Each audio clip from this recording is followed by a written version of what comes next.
Bonjour à tous et bienvenue dans cette mini masterclass dans laquelle je vais vous parler de 5 mythes dans la conduite à distance. Alors au sommaire aujourd'hui, on va voir 5 mythes, donc spoiler alerte, qui sont tous faux.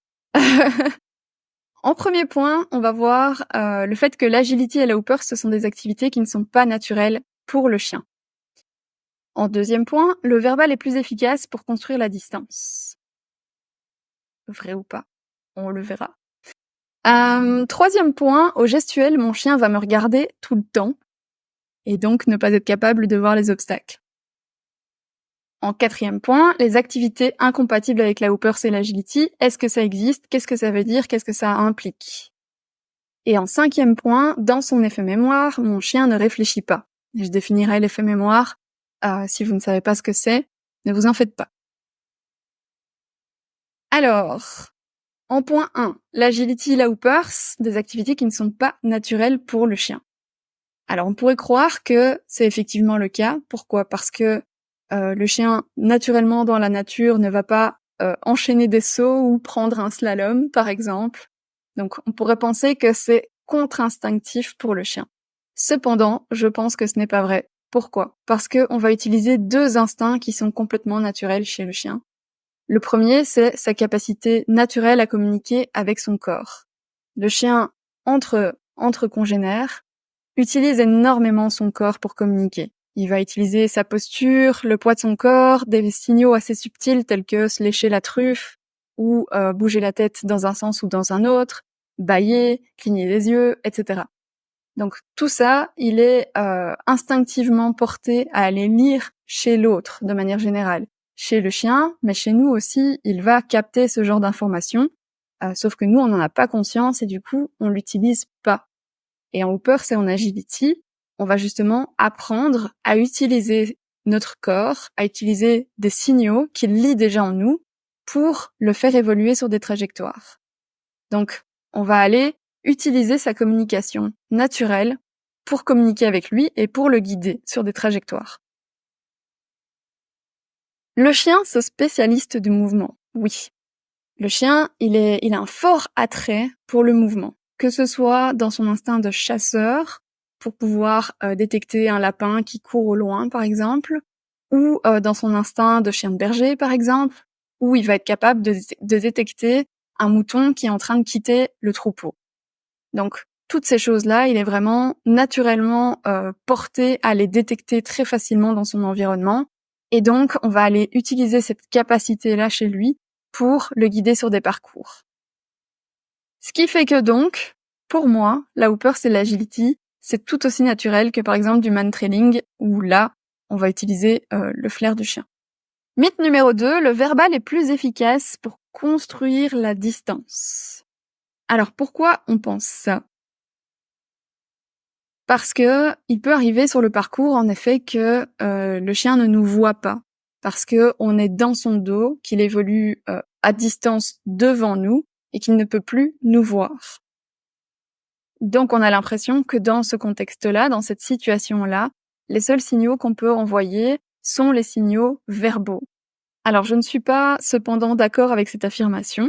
Pourquoi? Parce que dans l'apprentissage du verbal, on va devoir aller à contre-courant en fait. Parce que le chien va de toute façon lire tous les signaux gestuels qu'on va envoyer, qu'on le veuille ou non, qu'on en soit conscient ou non, ils sont toujours là et il va falloir aller contre ça dans l'apprentissage du verbal. C'est pourquoi c'est aussi compliqué à apprendre des signaux verbaux, parce que justement, on n'a pas conscience de qu'est-ce qu'on fait comme mouvement à ce moment-là, et le chien les prend en compte. Et donc, dès qu'on change un petit peu la gestuelle à ce moment-là, le chien ne perçoit plus les mêmes signaux et n'est plus capable de reproduire ce qu'il a appris. Donc, au niveau apprentissage, le gestuel, ça va être beaucoup plus efficace puisque on va apprendre, nous, à utiliser notre corps correctement. Donc, on va avoir conscience aussi de quels signaux on envoie. Et au lieu d'aller à contre-courant contre eux, on va les utiliser comme un allié. Et donc, l'apprentissage va être beaucoup plus rapide et efficace. De plus, on en parle un petit peu plus loin dans la présentation, mais il faut savoir que les moments où on n'est pas visible sur le parcours, ils sont moins présents que ce qu'on pense en tant qu'humain. Parce qu'on est biaisé par le fait que nous, on a un champ de vision qui est plus étroit que celui du chien. Selon la race, ça peut varier, mais globalement, le chien a généralement un champ de vision qui est beaucoup plus élevé, beaucoup plus large que le nôtre. Ça, plus sa capacité naturelle à capter le mouvement, fait que, en fait, il y a très peu de moments sur un parcours en Hoopers ou en Agility où il ne nous voit pas du tout. Si ce sujet t'intéresse et que tu voudrais l'approfondir, n'hésite pas à aller écouter l'épisode de mon podcast Chien dans l'âme, dans lequel j'ai creusé un petit peu plus ce sujet. L'épisode s'appelle « La conduite à distance en Hoopers et en Agility, le verbal versus le gestuel ». Mythe numéro 3. Au gestuel, mon chien va me regarder tout le temps. Bah oui, ça paraît naturel. Si le chien doit voir des mouvements, il va risquer de courir avec la tête sur le côté, comme ça, et donc il ne regarderait pas devant lui. Alors, on en a parlé au point précédent, son champ de vision étant beaucoup plus large que le nôtre, il va pouvoir être attentif à beaucoup plus de choses. Au lieu de nous regarder fixement et d'être concentré sur nous, il est capable de regarder vers l'avant et de capter les informations que le reste de son champ de vision lui envoie, notamment nous, nos mouvements. Donc faire attention à ne pas confondre un chien qui regarde fixement, qui est concentré sur nous, versus un chien qui est attentif à tout son environnement, dans tout son champ de vision. Ça n'est pas du tout la même chose. Et ça peut être un piège parce que on pense que le chien fonce vers l'avant sans être attentif à nous, alors que ce n'est pas le cas.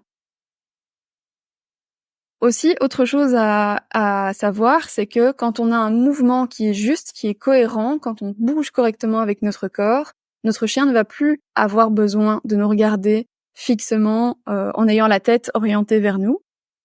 Il va alors de lui-même être plus actif dans sa trajectoire, il va regarder devant lui, et par contre, il ne faut pas voir là un manque d'attention à son conducteur.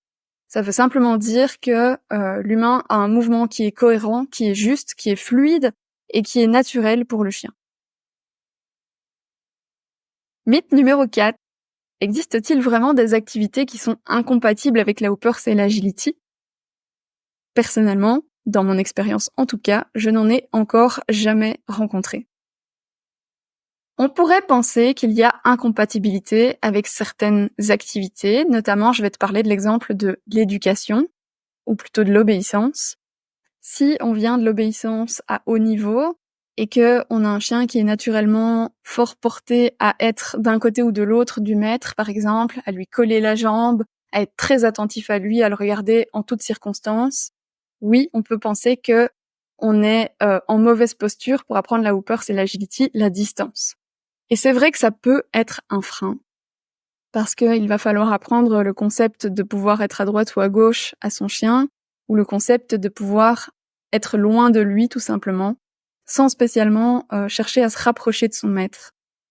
Donc oui, peut-être que l'apprentissage va être un peu freiné. De là à dire que c'est une incompatibilité, je ne pense pas. Parce que ce n'est pas parce que le chien va apprendre à être conduit à distance qu'il va devoir supprimer ses anciens apprentissages. Le chien est capable de compartimenter et on ne va pas supprimer son historique pour en créer un nouveau. On va simplement lui créer de nouvelles compétences qui vont pouvoir tout à fait cohabiter avec celles qui existaient déjà. Donc même un chien qui a fait de l'obéissance à haut niveau ou qui en fait encore aujourd'hui, il va être capable aussi d'apprendre la Hoopers et l'Agility. Et ça va même lui amener plus de flexibilité, plus de souplesse. On va vraiment développer ses capacités encore plus. 5e mythe. Dans son effet mémoire, mon chien ne réfléchit pas. Alors qu'est-ce que c'est l'effet mémoire pour commencer ? L'effet mémoire, c'est quand tu répètes plusieurs fois un exercice avec ton chien, de quelque chose que tu essayes de lui apprendre, et tout d'un coup, tu te rends compte que ton chien reproduit cet exercice sans que tu aies dit quoi que ce soit, ou même parfois, si tu envoies un signal qui est contradictoire, donc que tu pars par exemple, il reproduit cet exercice-là. On pense que c'est quelque chose qui est mauvais parce que le chien ne réfléchit plus, il est juste en train de reproduire ce qu'on vient de faire. Et en réalité, c'est le signe que l'apprentissage que tu viens de faire avec lui, il était juste et ton chien a parfaitement compris ce que tu attendais de lui. Ce que ça indique réellement, c'est que ton chien est prêt à aller à l'étape suivante, parce que là, il est en train de gagner en autonomie. Maintenant, ce qu'il faut, c'est qu'il soit capable de discriminer, c'est-à-dire de faire la différence entre cet exercice-là et un autre dans le même contexte. Donc, pour savoir si tu es vraiment à cette étape-là, ce que tu peux faire, c'est simplement changer les informations que tu envoies et voir comment ton chien réagit.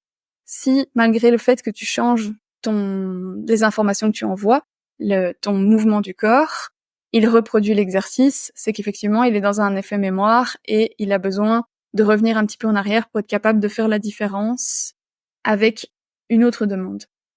Par contre, bien souvent, ce qui se passe, c'est que on a simplement, nous, amélioré notre conduite, donc on n'est plus juste dans nos mouvements, on a un mouvement qui est cohérent, et donc le chien est plus rapide dans son exécution parce que les informations qu'il reçoit sont fluides, sont naturelles. Donc attention à ne pas voir un effet mémoire là où en fait il n'y en a pas, et que c'est plutôt nous qui sommes plus cohérents dans notre communication.